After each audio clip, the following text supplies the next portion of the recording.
saudaraku yang masih mau menyampaikan saran, kami persilakan. Itu dulu Pak Edi, terima kasih. Pak Sekretaris, Pak Fauzan. Assalamualaikum warahmatullahi wabarakatuh. Waalaikumsalam warahmatullahi wabarakatuh. Kami Ria Kudu, Pak. Tahu Mas ya? Oke ini ya, Ria Kudu. Mungkin ada saran aja, saran. Memang betul kalau Pak Edi tadi untuk pembentukan koperasi, untuk legalitas, kemudian badan hukum. Kenapa? Kita ketahui sekarang asal-cita Presiden Prabowo masalah makan bergizi. Itu bahan bakunya diutamakan dari daerah, Pak, bukan dari luar. Nah, tentu kita punya, kalau kita membuat stok, memberikan itu, tentu kan ada badan hukumnya itu nanti. Sejenis apa namanya, kalau istilahnya kalau pakai kwitansi segala macam, ada capnya segala macam itu tanda bukti, jangan sampai kita kelihatan temuan masalah keuangan. Itu penting. Itu kalau bisa kita bentuk. Kemudian tuh rekan-rekan, kita tidak usah ragu untuk memperbanyak populasi. Karena apa? Kebutuhan nanti akan banyak. Dapur sehat itu nanti akan banyak dibentuk itu, Pak. Kebetulan staf kami, staf teritorial menangani bidang itu. Jadi diutamakan adalah produk lokal, tidak boleh ngambil dari luar. Pertanian dari lokal, kemudian telur dari lokal, kemudian termasuk beras itu dari lokal, langsung dari Bulog. Bulog pun wajib sekarang ngambilnya dari petani langsung, gitu. Kalau bisa kita buat koperasi biar ada badan hukumnya. Mungkin itu saja, Pak. Terima kasih. Saya tambahin ya, Pak ya. Ya. Dulu kita pernah kerja konsultasi sama Pak Iman Wirata. Saya sempat waktu itu Pak Iman mau bantu bantu dalam bentuk mesin pelet itu.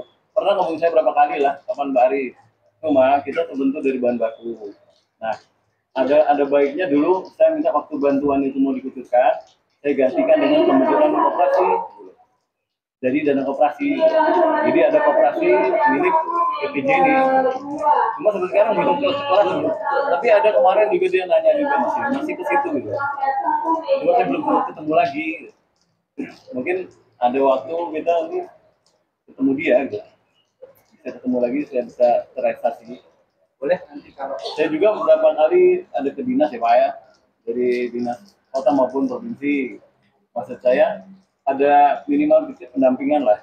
Pendampingan itu ya minimal bukan berbentuk bantuan duit ya, uang atau apa, minimal pendampingan inilah, pelatihan atau segala macam supaya kita ini beternak itu ada yang bimbing gitu. Ya.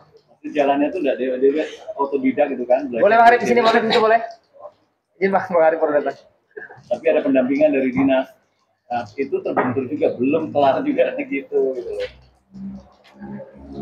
Jadi kalau kalau pendampingan, kalau kita belum membentuk suatu badan, ya mereka susah.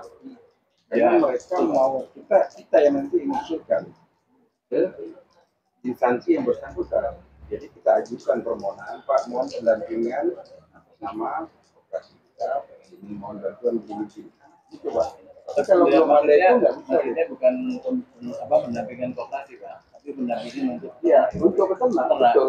Tapi kemarin juga ada nanya dari dinas ya, itu sempat mau berkunjung ke kandang-kandang gitu, saya arahkan begini, cuma saya belum sempat aja lagi gitu. Kebetulan Ada pendampingan gitu. Kami di Kebun Kopi sudah bentuk kelompok, itu sudah terdaftar yang Bang Yam, sudah terdaftar, sudah terima rajinnya terus berjalan. Tapi sekarang dari puskesmas itu, Pak, ini kan, dia mau turun ke kandang. Dia mau, orang mau. Dia sudah mencari, maksudnya sudah mencari yang mana gitu. Di kota Jambi ya. Iya, cuma karena kandang aku itu posisinya di Muara Jambi. Tapi aku kan warga kota. Kandang Muara Jambi. Terbenturnya di situ gitu. Aku kan warga tinggalnya di kota. Duduk di sini ini KTP kita tuh nggak satu kecamatan. Itu provinsi. Itu perlu kalau kelompok tani kita nggak bisa. Kalau kelompok tani nggak bisa, karena kita bukan satu lokasi wilayah tertentu kan. Tapi kalau koperasi itu Pak, kita nggak wilayah. Yang namanya provinsi, dimanapun dia, kalau sudah masuk anggota tetap. Jadi kita daftarkan ke mereka.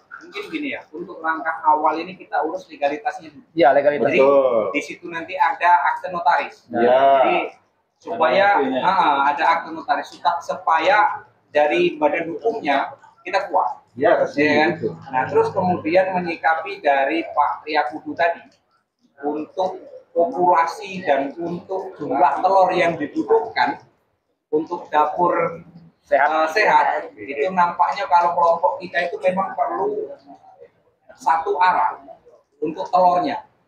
Memang kita kiblatnya harus satu arah. Cuman sekarang ini yang jadi permasalahan gini Pak Rian. Rekan-rekan yang di sini ini semuanya sudah punya langganan masing-masing. Jadi iya, Statusnya kurang itu juga. masih kewalahan. Sangat kurang. Punya pelanggan masing-masing dengan jumlah telur dan populasi masing-masing kandang itu masih kekurangan gitu. Iya. Kalau kita mau menyuplai dengan program Pak Prabowo yang saat ini, mungkin kita juga masih banyak betul kekurangan. Angkat tangan, Bang. Iya, karena Belum Pak siap. kemarin di kecamatan saya aja satu kecamatan itu 4 kelurahan itu per hari itu kalau tidak salah itu perlu 3.000 porsi di kecamatan Pasar. Makanya Pak, kita jangan ragu-ragu untuk meningkatkan Nah itu populasi. sih, Itu aja. Nah ini beliau ini nambah populasi. Beliau itu insya Allah 2.000, targetnya Ini 2.000. rencana 4.000-an. Nah syukur 5.000 ya. Rencananya sih kalau bisa Nah, saya tiap bulan sampai 12 bulan itu 1.000. step by step gitu, nambah populasi gitu. Tapi kandang yang sudah disediakan di dalam rumah itu paling 4.000. Itu 4.000 siap. Itu nanti mungkin bisa lah kawan-kawan kita di grup itu seperti apa. Nah terus mengenai masalah legalitas itu nanti itu terbitnya akte dari notaris itu notaris di kota kah atau notaris di provinsi kah atau seperti apa nih yang saya belum kurang paham itu. Nah, kalau itu jadi kalau notaris itu kita bentuk dulu nama, namanya kita bentuk dulu. Setelah kita bentuk nama, sudah itu penanggung jawab berikut, siapa komisaris, itu kita bentuk dulu. Jadi kita bentuk dulu, baru nanti inilah yang kita bawakan ke notaris. Notaris itu yang dalam kota juga boleh, tidak masalah. Dan nama koperasinya harus kita sepakati dulu. Gitu. Jadi nama koperasinya ini, komisaris ini, ketua ini, wakil ketua, terus sekretaris, keuangannya, itu bentuk. Nah setelah itu baru kita sebut lagi di bidang apa kita ini, peternak puyuh, pengadaan pakan, terus segala macamnya kita sebut gitu. Jadi tertera di notaris, di akte itu tertera Pak, harus. Nanti bisa sekretaris konsultasi sama beliau cara pembuatannya itu kayak Bisa gampang itu, enggak apa kita bantu, enggak masalah. Nah, terus Pak Arif izin bentar, mungkin dengan cita-cita kita yang di sini ini ya boleh dianggap cita-cita ini muluk-muluk nian ida. Enggak, cuman kan kita pinginnya itu Maju ya. nah, pinginnya kita maju gitu. Mungkin kalau untuk urusan menjembatani ke pemerintahan ya atau ke DPR atau kemana, nah ini Pak Arif nih Bisa. Nah, karena kemarin alhamdulillah dengan permasalahan yang ada di Jambi kemarin, hampir semuanya kolek. Separuh kita dari peternak itu kolek, tutup. Karena permasalahannya Pak, telur dari luar masuk harganya ugal-ugalan. Terus kitanya dipaksa harga telur itu ngikut dari sana. Kalau nggak dari sana, pasar nggak mau terima. Sedangkan harga pakan kita dengan harga luar provinsi berbeda jauh di waktu itu.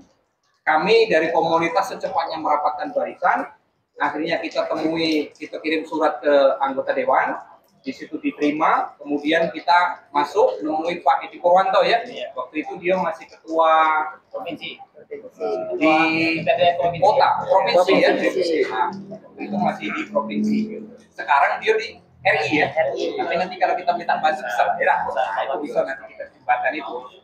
Akhirnya kita ketemu dengan beliau, ngobrol, tetap dikunci 5 hari ke depan normal. Alhamdulillah normal sampai sekarang. Nah itu berkat adanya komunitas. Maunya saya, maunya kita semua yang di sini, komunitas ini jangan semakin lama itu semakin turun. Bahkan kalau kita kalau bisa itu semakin naik dengan adanya operasi lah segala macam itu tadi yang kita impi-impikan. Terus kemudian mungkin pakan. Kalau kita punya koperasi, kita punya base camp, nah itu nanti pakan kita bisa pengadaan sendiri. Terus telur nanti kita nggak kelabakan. Seperti yang dibilang Pak Kapten Riakudu tadi, jangan ragu menambah populasi. Karena apa? Dari pemerintah siap ngambil telur semuanya gitu. Harganya Pak, sesuaikan. Betul Mas Bang? Ngatur lah. Sawaran kita, Pak. Sawaran kita. Harga pasar ya. Nah itu. Karena di sini komplit kita itu. Yang ke pemerintah juga bisa, kemudian Bang Asari ini juga pendamping kan, dia ASN, Dinas Peternakan, di Dinas Peternakan. Kita sebenarnya komplit di sini ini. Tinggal kemauan dan kekompakan kita. Itu Bang. Izin Bang, Boleh. nah, mungkin Pakai mic. dekat dengar lah, agak besar. Biar dengar. Ya terima kasih banyak. Pertama kali Pak saya sampaikan kepada ya Pak Ketua pertama kali di sini yang terus bertahan untuk ya menyatukan kita lah nih peternak-peternak yang ada di Jambi. Mau pemula atau segala macam tidak peduli di sini, kita semua peternak puyuh, itu intinya. Peternak puyuh ataupun yang bakal berternak puyuh. Intinya kita peternak puyuh Jambi, itu dulu bunyinya. Terima kasih pada Pak Ketua, Bang Edi yang selalu support nih, jaga kekompakan di dalam sini walaupun ketika harga telur normal ataupun aman jarang berbunyi nih di grup nih. Ya saya Bang Edi, itulah orang yang bisa mencari cakilan nih. Tapi tidak apa-apa, memang itu seninya Bang. Telurnya lagi anjlok, waduh. Nah, kadang seperti ini Bang. Kendalanya kenapa tidak banyak bunyi? Karena kita belum pernah tatap muka. Nah mungkin dengan saya baru tatap muka dengan beliau sekarang ini Bang. Walaupun kenal sudah lama. Makanya canggung untuk. Nah di situ mungkin makanya dengan silaturahmi ini itu akan lebih cair. Nah itu poin pertama. Yang kedua, terima kasih banyak kepada Pak Sarip yang sudah ya menjembatani daripada kegiatan Kopdar Kopi Darat kita pada sore hari ini. Ya dadakan jadinya karena angan-angan kami ini Pak sebelum di bulan Ramadan masa sudah mulai ada nih Bang ya. Rencana kami itu terbentuklah kemarin tanggal 26. Kemudian yuk Denci nelpon saya langsung, bisa enggak dipercepat, ini ada Bang Sarip, abangnya saya mau ketemu, pengen ikut gabung ke komunitas. Nah, saya telepon Pak Ketua, telepon Bang Edi, oke. Ya tempat silahkan katanya kan, segala macam nanti kita bisa bantu. Alhamdulillah nih, terima kasih kepada Bang Sarip. Ya mudah-mudahan dengan pertemuan ini akan memperkuat lagi, menaikkan lagi kualitas daripada komunitas peternak puyuh Jambi. Nah, selanjutnya di sini juga kepada rekan-rekan sekalian, terima kasih banyak udah menghadiri, walaupun saya membuat undangan itu sukses jadi. Alhamdulillah. Ya karena sudah pengalaman dari pemerintahan dulu bermain surat nih Pak. Sudah lama saya ini Pak. Walaupun dalam 1 jam bisa selesai surat itu aman. Termasuk tadi juga untuk legalitas tadi. Nanti bisa konsultasi mungkin sama Abang langsung atau di mana nanti kalau bisa saya bantu. Untuk apa namanya? Kelengkapan administrasinya. Nah, untuk ke atasnya saya enggak, ini channel ini yang enggak punya saya nih. Benar kata Bang Edi tadi, sebenarnya di komunitas ini sudah lengkap. Dari dulu-dulu sudah terbantu dengan adanya komunitas. Tapi tadi legalitas ini ibaratkan saya ini sekarang nih mimpi yang hampir jadi kenyataan. Waktu 2021 dah, saya ternak puyuh ini 2020. 2021 itu kita langsung pertemuan ya Bang ya dengan Pak Ivan Wirata. Setelah itu collab. Sempat collab, banyak yang tutup. Saya nelfon Bang Edi secara langsung itu di sawah nih, lagi panen padi nih. Bang, kita harus punya base camp Bang, kita komunitasnya harus punya base camp, pakan kita satu tempat, telur kita satu tempat, di penjualan teratur. Masalahnya kata Bang Edi kita tidak punya payung. Komunitasnya ada, payungnya tidak kate. Nah alhamdulillah nih, nampaknya sore ini kita ketemu dengan Bang Sarip yang insya Allah siap menjadi bantuan utama untuk kita sebagai payung tadi. Wadahnya ada, payungnya tidak kate, tidak jadi. Isi air terus tumpah. Musim kemarau kering. Nah itu kalau wadahnya ada tapi tidak ada payungnya kan. Kalau kita ada payung, insya Allah itu bisa normal terus keadaannya. Ya mudah-mudahan tadi saya menyambut baik untuk legalitas tadi. Mudah-mudahan secepatnya bisa kita tegakkan. Kemudian juga ini salah satu jadi motivasi untuk kawan-kawan nih yang baru mau memulai, untuk Bang Amin ya. Bang Imam dari Semangun nih Pak, namanya jauh Pak. Baru mulai nih, sudah 3 bulanan ya. Bang Jimmy ya, bentar lagi kandangnya sudah siap dan ini pada senior semua seperti ini. Bang Arif sempat vakum, sekarang balik lagi. sama masuk Pak Ketua gitu yang vakum nih mau balik lagi. Nah ini jadi motivasi baru nih. Mudah-mudahan ya kebutuhan telur kita ini sangat kurang sekarang. Ya kesempatan kita peternak Jambi untuk kuasai pasar gitu nah maksudnya tuh. Jadi pasar dari telur dari luar itu lama-lama tertahan, lama-lama hilang nanti itu harapannya. Jangan sampai yang itu masuk lagi, jangan dijajah gitu. Biarlah itu teman caranya. Ya terima kasih banyak itu dari saya tuh sebenarnya ucap terima kasih tadi terutama yang sebenarnya. Kalau untuk kendala segala macam yang lain-lain saya rasa mungkin kawan sendirilah nanti yang ada pengen masukkan segala macam. Ya poin pertama tadi saya ucapkan terima kasih pada Pak Ketua, Bang Edi, pada Bang Sarif selaku yo dengan acara dadakan ini alhamdulillah nampaknya lumayan ramai nih dari biasanya nih, sangat ramai dari biasanya. Alhamdulillah. Alhamdulillah memang. Nah mungkin selanjutnya dari Bang Yakudu tadi terima kasih juga itu salah satu motivasi lagi tuh. Ayo gas terus. Di Sarolangun ini ada Bang Pras di Madiangin. Ada satu lagi Bang Imam Fajri itu populasi sekarang 3.000-an. Targetnya juga belasan ribu itu. Nah, mudah-mudahan nanti pasar kita bisa kita kuasai di Jambi.